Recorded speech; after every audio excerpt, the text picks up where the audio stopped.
Vice Chancellor Professor Beckhouse, Ambassador Kelman, Senator Tate, Mrs. Shirley Farnham of the Ministry of Culture, ladies and gentlemen, and attendees. I don't get a response from attendees, so do you recognize the word attendees? I came across it for the first time this morning in the paper announcing this event. And it said that attendees can obtain copies of Lamming's latest publication. I'm not in very good voice. I had intended to be, in a way, light-hearted this evening. It went on to say about Lamming that he went to school at the Roebuck Boys' School, from which he won a scholarship to Combe. Now, I don't know if there are any Combe people in here, but I would like to tell them that I am the living example that if you get to Combe at the right time, and if you leave Combe with the right equipment, you may not have to go to any other place in order to get to many other places.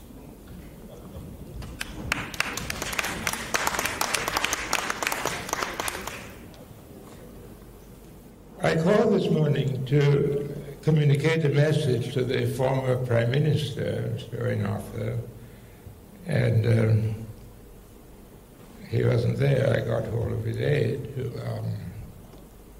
who said, oh, Mr. Lamming, I am glad to hear your voice. You know, I read your first book. I never got around to any of the others. I want to say something briefly about that. Not getting around to any of the others. In the Castle of Manskin has been a great nuisance of a book. There are a lot of people who stopped there and never got around to any of the others. But I want to raise a serious matter around that when I hear the press and people applauding individuals like you applaud somebody who gets a Nobel Prize, you applaud some individual winner of prizes. And this is what I want to say about that. It occurs in a lecture essay which I gave called Western Education and the Caribbean Intellectual. The sovereignty of a literature cannot be guaranteed by the excellence of individual works of the imagination or the ingenuity of discourse between writers and their critics. The sovereignty of a literature depends on the possession of the text by the total society over the most varied terrain of mediation. The text has to become familiar and an ordinary part of daily conversation. Books stay alive only when they are talked about in a variety of situations by people who recognize that the book is talking about them and may have originated with them. This is all that is meant by the term classic in reference to any national literature. And every literature is a national literature. It does not endure exclusively by the virtue of the gifts of the writers, but largely through the persistence of those mediators, intellectuals who persist in extending the medium of generation, who have to be part of that machinery of a ruling class that says you must read this or you must read that. The point I want to make about that, and speaking particularly on behalf of another generation of writers, it's extremely difficult to argue that you have a literature if your writers do not have a reading class. The literature cannot be made exclusively by writers. And so the A gave me something to talk about. Now, I'm very interested in the building that is named after me. And I was very struck by the word pedagogy. I have an interest in words. This has a very long and curious history, this word. Originally, to the Greeks, it might surprise you, a pedagogue was the slave who took a boy to and from school. They called him the pedagogue. It's a very interesting view the Greeks may have had of the responsibility of a slave, take the boy to and from school. Then the word about the 15th century got elevated to mean a schoolmaster. And then later there is a further elevation which comes a little nearer to us, pedagogy, which was the science of instruction, or the science of introductory training. And that is about where we are here. It is with this concept of pedagogy as the science or method of training that makes me remember now, if you will allow me, the late Richard Alsop. I met Alsop first in the 1950s, in 1955 in Guyana, had an extremely strange confrontation with him. And then over the years, his name would come up from time to time. But I got to know him in later years. And what I was very struck by, as I run into academics, that he was a very rare example of a man who had a genuine passion for scholarship. And in spite of the various controversies that have gone on about how long he took on a particular work, I think now with my interest in language, when I look at the Dictionary of Caribbean English Usage, I am very glad to say that I have known him, and I think that Kefir should be very proud that the legacy he has left with that work is one of the rare examples of the production of knowledge that this university can claim.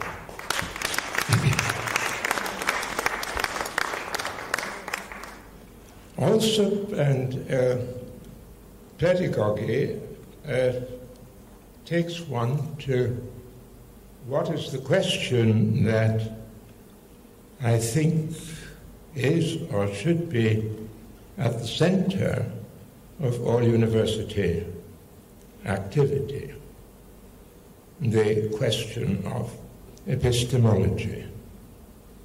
That is the production of knowledge. How and on what grounds of assumption do we come by this knowledge? This was the question which always haunted the members of the New World Group. I will come to them later, a group who had always tried to establish the foundations of an independent Caribbean thought. And if there is no such thing, if there is no such thing as a Caribbean thought, there can be no such species as a Caribbean man. And any talk of Caribbean civilization would be a misuse of language. I am sure that there is an identifiable body of Caribbean thought. Now, I had asked one of the members of the campus staff to find for me, for this occasion, a copy of the graduation address. I was asked to give a graduation address here, I think it was 1981, and I think it would have given you some idea of what Professor Beckers was talking about. It's one of the graduation addresses which I gather has never been forgotten, but it could not be found. For weeks they looked around and there is no video of the graduation address. And that brings me to the question of archival power. Who keeps and preserves oral evidence, or who decides not to, and why? Every history book which you read is a challenge of archival power, because historians can only function with the archive that is available to them. And then whenever you're reading history, you want to find out the origin of the archive. On whose interest was the archive preserved? And if you suspect that this archive is incomplete, where can we probably find it? This power of archive explains why, I do not know if the history department of this university investigates this matter.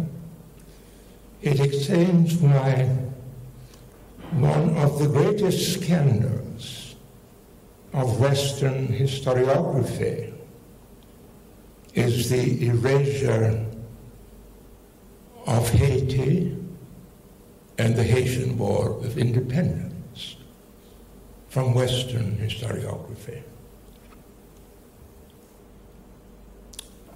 The Haitian War of Independence was the most radical political revolution in the age of revolutions.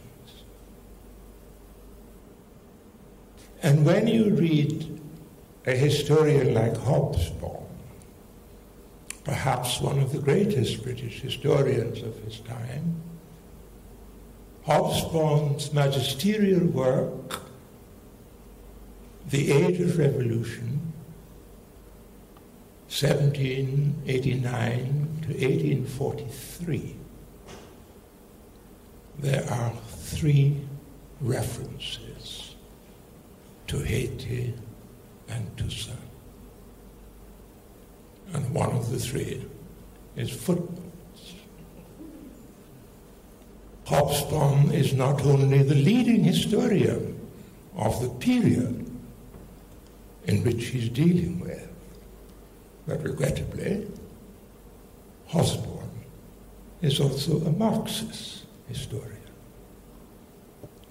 So this omission cannot even be assigned to conservative fraudulence And if you get a chance to look at the Penguin Dictionary of Modern History, beginning at much the same time and coming down into the 40s, there is perhaps one mention of Haiti and the Haitian Revolution. And yet Hobsbawm would say in his same book that Louverture was the first great liberator in the Americas, but not a page on the Haitian War of Independence. This is an example of archival power. I tell you at a particular time what I think it is convenient for me that you should know. And I want to not only ask, but challenge the University of the West Indies to think about the question of archival power and where they themselves are located in dealing with the dynamics of that power. To what extent may the university be the casualties of another's archival power? Recently, I was asked to come to speak at the opening of a school which was named after me. And this is causing me some inconvenience. Once a week, I get a phone call asking to speak to the headmistress.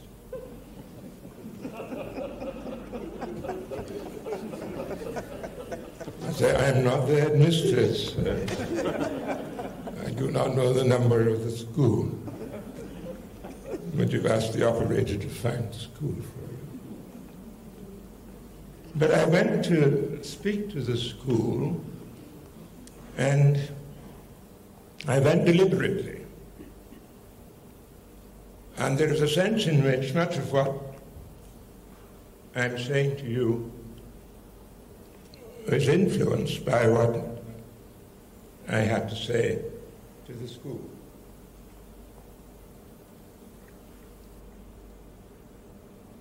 I was telling them, as I'm telling you now, that in happier times,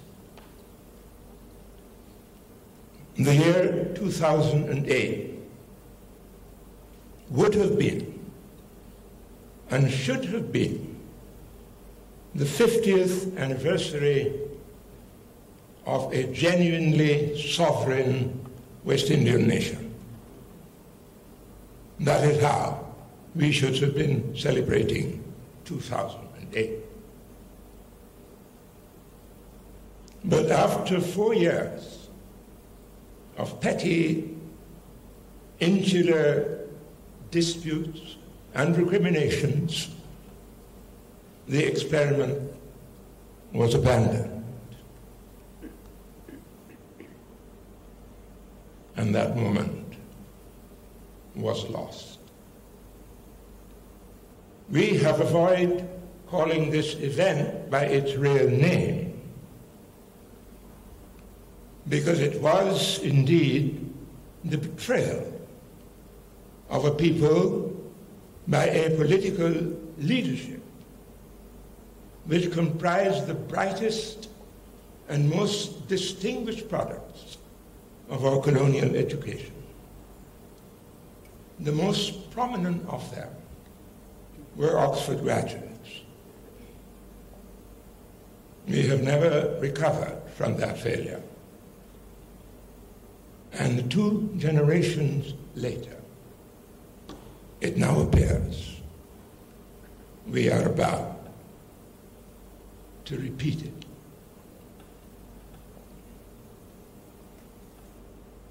I want to bring to your attention Arthur Lewis's reflection on this moment.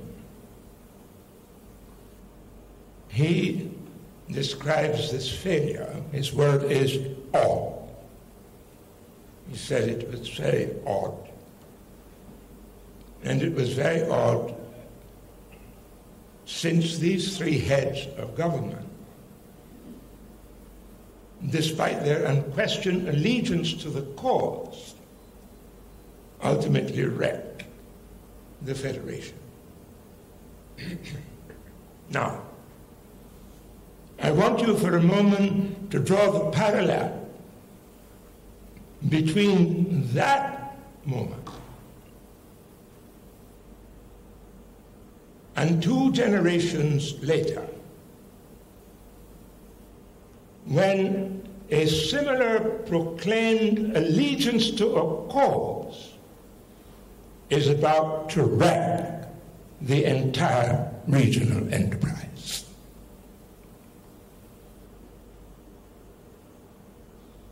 Lewis continued, I'm going to quote him exactly.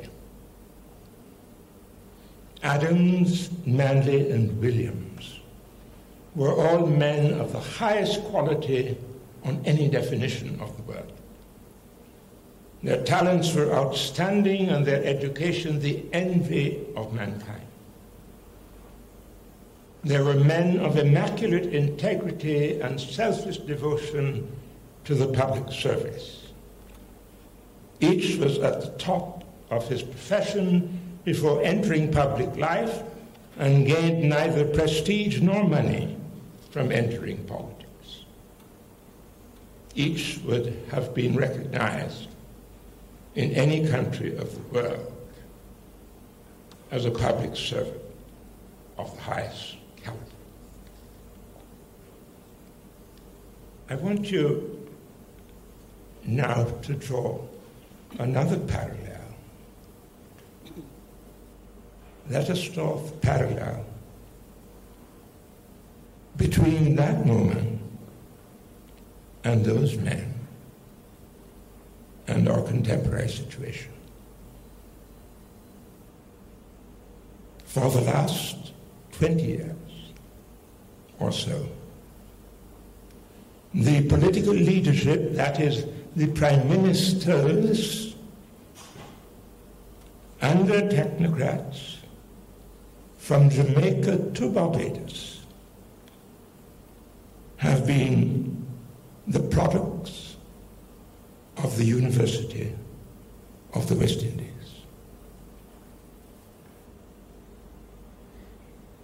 I attended the conference of Caribbean Studies in Jamaica last week.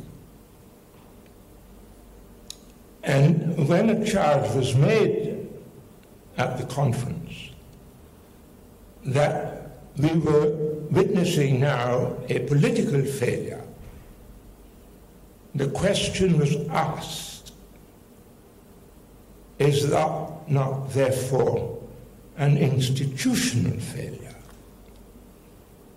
For we are not at Oxford now. We are on home ground.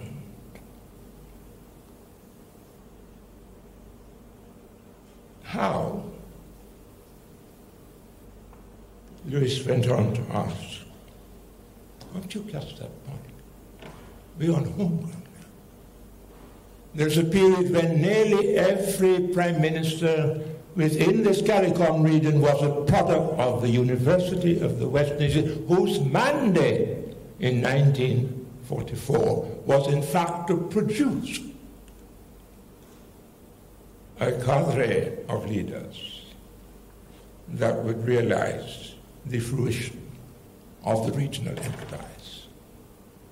These are not the casualties of Oxford. They are whatever you want to choose of the University of the West Indies. And we must consider the meaning of that question. Lewis, he asks, how did these highly intelligent men come to make so many errors in so short a period? And he says, I think just charitably, clearly, the leadership was awful. I have tried in a lecture, The Sovereignty of the Imagination, and which appears in the second volume of the BIM magazine, if you can find it. And I'm trying to answer Lewis in that essay. Lewis's judgment carries great weight, but it is possible that although he saw with great clarity the situation he describes and laments, he may have been looking in the wrong direction. The answer to his question, or some portion of that answer, may be found in the cultural displacement of the men involved. They were the brilliant products of an epistemological formation which was in profound discord with the concrete and novel realities that now challenge the imagination. They were the casualties of an inherited tutelage, colonial in essence, and thereby placing an overwhelming constraint on the concept of liberation. It had happened before, and it had been articulated with remarkable candor. And I quote here the Argentinian philosopher Ezequiel Estrada. He's referring to this situation, that is the crisis in leadership of Latin American liberation struggles that had, in great agony, won their release from the political domination of a colonizing European power.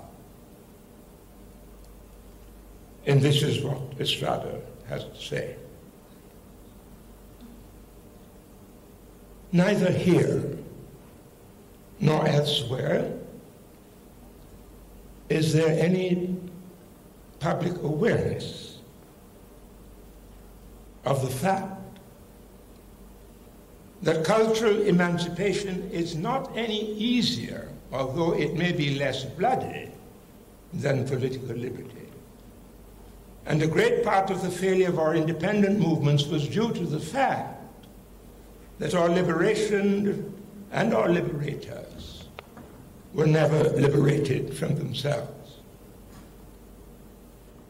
Mentally free, they were subconsciously in chains because they continued to accept the structure of European cultures, changing only their forms and a small part of their content, in the same way they had done with their political institutions.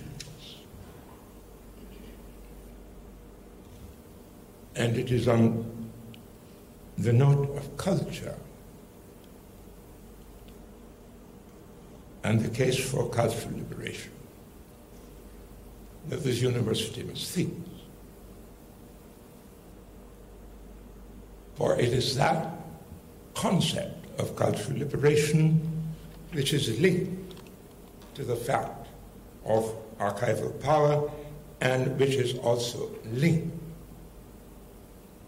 to the commitment to epistemological insurrection.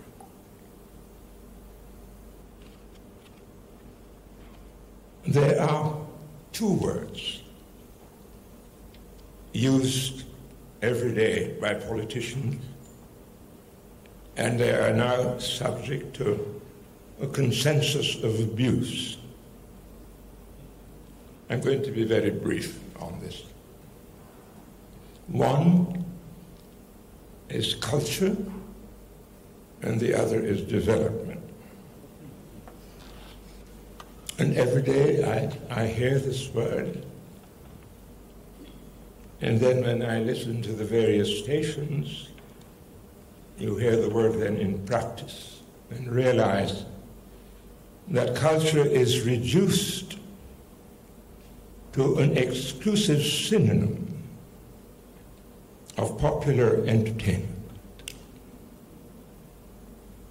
And speakers are not always aware that they insult large elements of young people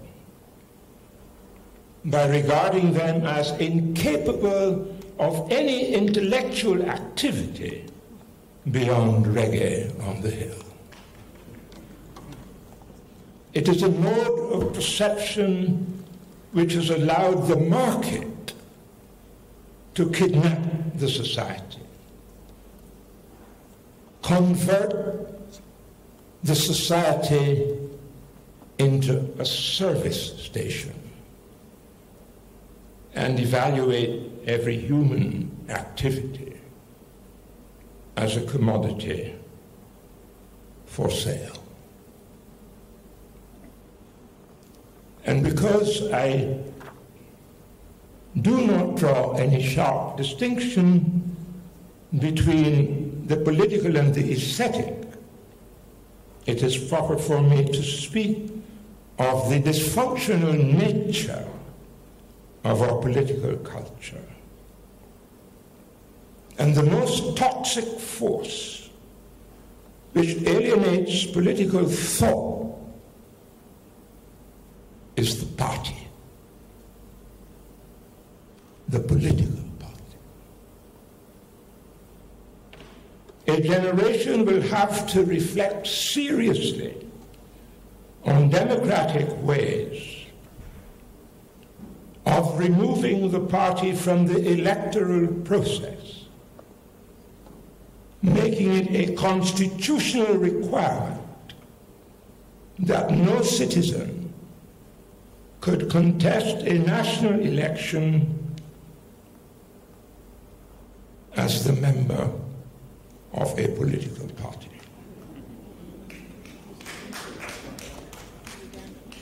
You are quite mistaken if you think that that system is the only system that would allow democratic practice in the area of politics. You're quite mistaken about that.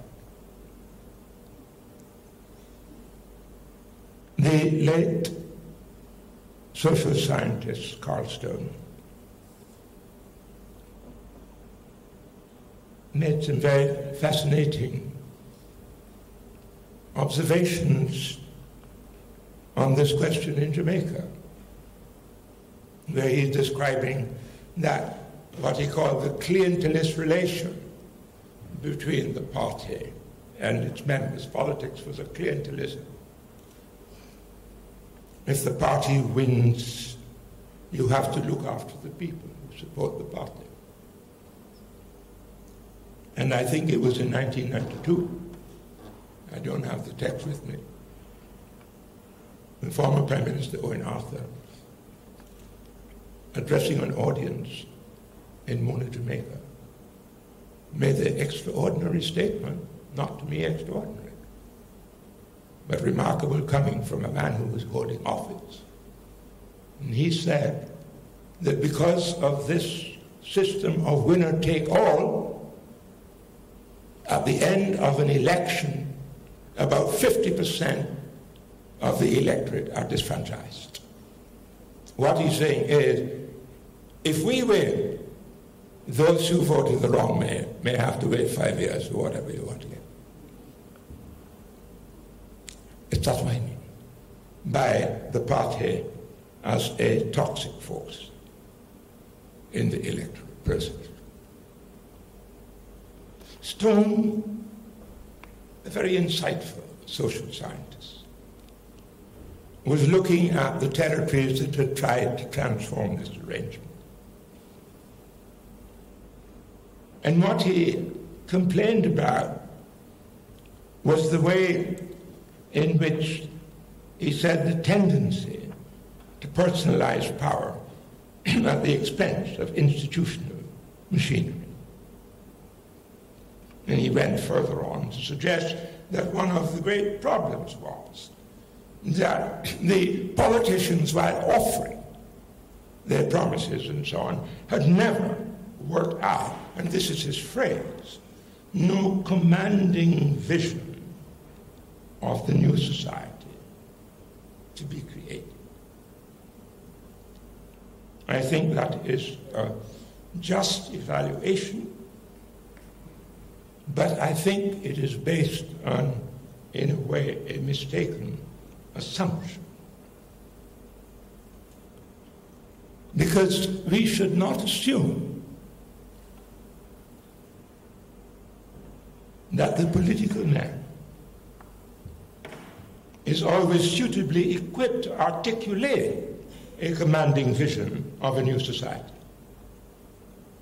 The politician is overwhelmed by concrete tasks to be performed, decisions to be taken urgently, often without any pause for reflection. He or she is haunted by the failure to deliver. Their working orders are spent in a permanent state of emergency. The shadow of parliamentary opposition, where it exists, blurs their sense of priorities. They live with intrigue and the constant threat of betrayal, even within their own ranks. It is, I suspect, a feverish atmosphere and hardly conducive to the state of reflective self-consciousness from which a vision of new society is born. It's asking too much of the politician. But, and this is my suggestion, the concept of archive and epistemology come together. It is possible that the political leader could arrive at such a vision if he enjoyed a certain measure of collaborative support from other modes of thought and perception, from the historian, the poet, the student of philosophy and the social scientist, the economist, the theater director who recreates the cultural history of the nation. It is a collective dialogue between these different categories of sensibility which ultimately gives voice to a commanding vision of a new society. But it is precisely this voice which has often withdrawn its service from any form of political engagement. There is a large category of intellectual workers of integrity who view such involvement with misgivings. The risks, they think, are too great. And the risks is the party. They are very cautious about what will be the consequences of their party affiliation. That party, as a toxic force, annihilating political thought, should be at the top of the agenda of those who congregate in the Pedagogical Centre.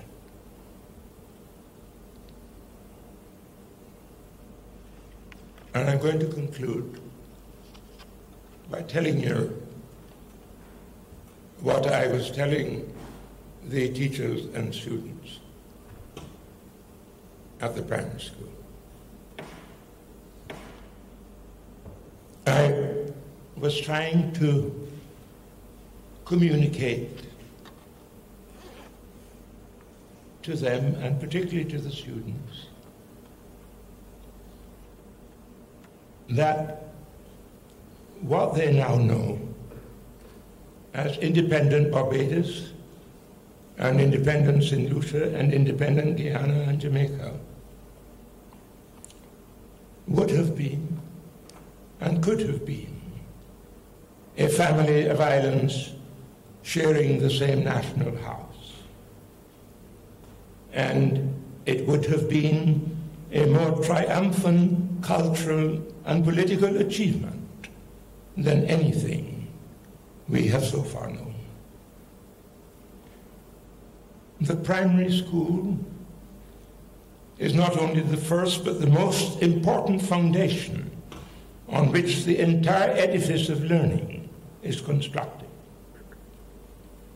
It is here at this level of initiation that we must engage in an area of education that is very casually neglected. It is the education of feeling, the nurturing of a consciousness to respond sympathetically to a world of persons and custom that are momentarily different from those we have known.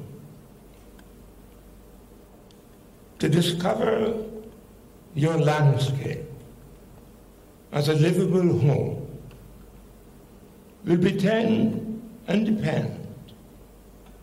not so much on the vagaries of our political directorates, important as these are, but on the kind of education which takes place in all schools at this level of initiation. For it is at the base of the primary school that we must nurture this feeling